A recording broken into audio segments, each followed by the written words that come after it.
नमस्कार। आज के ऑनलाइन वीडियो में आप सबका स्वागत। आज अपन MCom final ABST paper 7 management audit के बारे में चर्चा करेंगे। मैं डॉक्टर राज।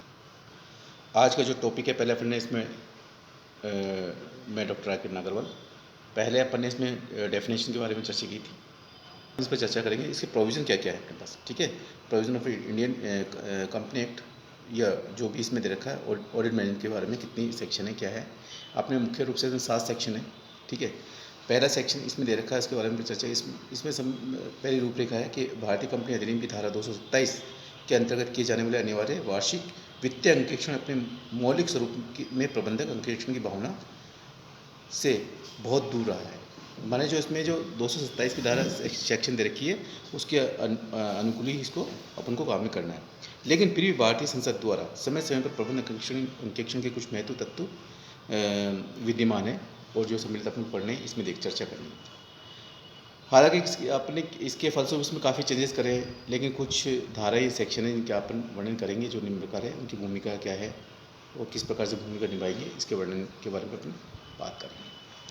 पहले अपन को सेक्शन दे रखा है इसने 2 to 7 227/1A, ठीक है। इसके अंतर्गत क्या चीज़ है, इसमें वो कहना चाह रहा है कि जो अपन जांच पड़ताल कर रहे हैं कंपनी की, वो वैधानिक होनी चाहिए, बिल्कुल।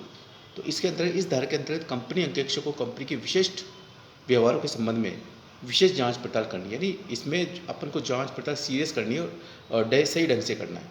इस जांच पड़ताल का स्वभाव अंकेक्षण प्रबंधक अंकेक्षण जैसा ही होता है। जैसे अपन किसी चीज़ का मैनेजमेंट करते हैं, तो मैनेजमेंट के लिए पूरी प्लानिंग बनानी पड़ती है अपन को, तो उसी प्रकार से अपन को इसमें भी पूरी प्लानिंग से काम करना होता है। यह अपन को देखना है कि जांच पड़ताल में से संबंधित कंपनी अधिनियम के प्रावधानों की जानकारी सार्वजनिक क्षेत्र के उपक्रमों का अंकेक्षण वाली 15वें अध्याय में अपन जो ये सेक्शन है, इसका विस्तार से अपन अध्ययन करेंगे 15 वाले चैप्टर में। अब जो सेकेंड अपने पास सेक्शन है, वो है 2 to 7/4A में। इसके अंतर्गत आपको क्या बताया गया है कि इस धारा के अंतर्गत केंद्र सरकार को यह अधिकार दिया गया है कि वे आदेश जारी करके किसी भी श्रेणी की कंपनियों से संबंधित अंकेक्षण रिपोर्ट में ऐसी बातों को समेश और अनिवार्य कर दिए जो आदेश वर्णित है। मानी जो अगर सरकार ने जो आदेश दिए हैं, इस सेक्शन के अकॉर्डिंग अपन को आदेश को सम्मिलित करना बहुत जरूरी है। इसमें क्या अपने पास ये देखना है कि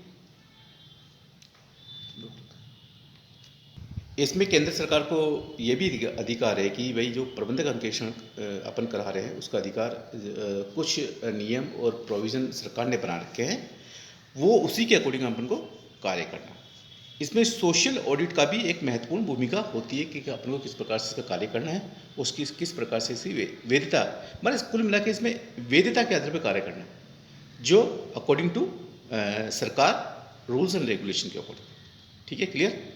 इसके बाद जो नेक्स्ट है अपने पास 233A 233A। इस धारा के अंतर्गत केंद्र सरकार को अधिकार है कि वह निम्नलिखित परिस्थितियों में वार्षिक अंकेक्षण के लिए अतिरिक्त स्पेशल ऑडिट की भी आदेश जारी कर सकता है। इसको क्या होता है कि केंद्र सरकार को यह अधिकार है कि एक स्पेशल ऑडिट के भी आदेश जारी कर सकता है। उसमें क्या क्या चीज़ें आती शामिल, उसमें अपन 3 पॉइंट इंपॉर्टेंट है। फर्स्ट क्या है कि इसमें यदि कंपनी का प्रबंध ठोस और व्यावसायिक सिद्धांत अथवा निपुण व्यापारिक व्यवहारों के आधार पर नहीं चलाया जा रहा, तो उसको ये देखना है कि भाई कंपनी को सरकार ये चेक कर सकती है कि इसमें जो आप उसका रेगुलेशन वो पूरा ऑर्गेनाइज किस ढंग से कर रहे हो, सही ढंग से होना चाहिए। सेकंड इसमें क्या स्टेप है कि ये देखना है कि यदि कंपनी का प्रबंध इस प्रकार चला जा रहा है कि व्यापार जो उद्योग है, व्यापार उद्योग अथवा व्यवसाय से वह संबंध है और उसके हितों को गंभीर खतरा और हानि नहीं होनी चाहिए। यानी आप अपन कंपनी तो चला रहे हैं, लेकिन आने वाले भविष्य में इसको गंभीर खतरा और हानि है या नहीं, ये देखना अपन को, इसका विश्लेषण करना है। थर्ड पॉइंट क्या है इसमें कि कंपनी की आर्थिक स्थिति और उसकी शोधन क्षमता को खतरे में डाल, यानी कि अगर अपन जो काम कर रहे हैं उसकी कंपनी की आर्थिक स्थिति सही है या नहीं, उसका भी अपन को वैल्यूएशन इस प्रकार से करना है। तो ये अपने 3 पॉइंट है इसमें जो सेक्शन 233A के अकॉर्डिंग है। अब नेक्स्ट अपने पास है 233B। इसमें क्या कहता है वो इस धारा के अंतर्गत केंद्र सरकार को अधिकार दिया जाता है कि वे किसी भी कंपनी के लागत लेखों के अंकेक्षण के संबंध में आदेश जारी कर सकता है। माने मान लो कि वो केंद्र सरकार, सेंट्रल गवर्नमेंट को आदेश है कि जो ऑडिट, कॉस्ट ऑडिट है, उसके संबंध में कभी भी आदेश जारी कर सकता है कि आपको किस प्रकार से इसका कार्य करना है। इस अधिकार के अंतर्गत केंद्र सरकार ने सीमेंट और साइकिल आदि उद्योगों में पहले ही आदेश जारी कर चुका है कि अपन को किस प्रकार से इसको प्रोडक्शन किस प्रकार से करना है। ये अंकेक्षक केंद्रीय सरकार की इच्छा पर निर्भर करता है। माने ये डिसीजन है केंद्र सरकार को, ठीक है, ये राज्य सरकार डिसीजन नहीं ले सकती। सेकंड अपने पास है जो सेक्शन है, सेक्शन 235 तथा सेक्शन 237, ये दो कंबाइंड है इसमें सेक्शन। इन धारों के अंतर्गत जो भी मामले हैं वो अनुसंधान इन्वेस्टिगेशन के आधार पर इसको निपटाया जाता है।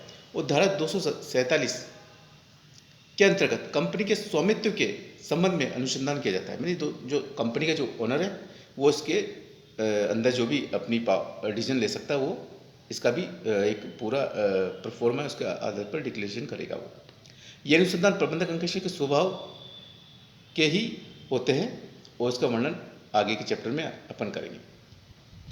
नेक्स्ट अपने पास है धारा 619। नेक्स्ट अपने सेक्शन है अपने धारा 619/3/A कैपिटल स्मॉल a, ठीक है। इस धारा के अंतर्गत भारत के नियंत्रक एवं महालेखक परीक्षक माने जो को कंपनी सरकार के अंकेक्षक के संबंध में यह अधिकार दिया जाता है कि वह अंकेक्षक को सामान्य जांच कार्य के अतिरिक्त कार्य करने के लिए निर्देश दे सकता है। माने जो इसमें क्या है कि जो महालेखा प्रबंधक है ऑडिट का, उसको सामान्य कार्य के अतिरिक्त भी अतिरिक्त कार्य के लिए आदेश दे सकता है, ठीक है। और इस धारा के अंतर्गत आवश्यक निर्देश भी दिए जाते हैं कि लेकिन ये निर्देश केवल सरकारी कंपनी के ऊपर ही लागू होंगे, प्राइवेट कंपनी पर लागू नहीं होगा। माने जो सरकारी कंपनी पर किस प्रकार रूल्स एंड रेगुलेशन बनाने हैं वो इस धारा के अकॉर्डिंग केंद्र सरकार आदेश दे सकता है। लास्ट अपने पास सेक्शन है 619/3/B। इस धारा के अंतर्गत भारत के नियंत्रक एवं महालेखा परीक्षक को सरकारी कंपनियों के संबंध में पूरक अथवा परीक्षण अंकेक्षण कराने का अधिकार प्रदान किया जाता है।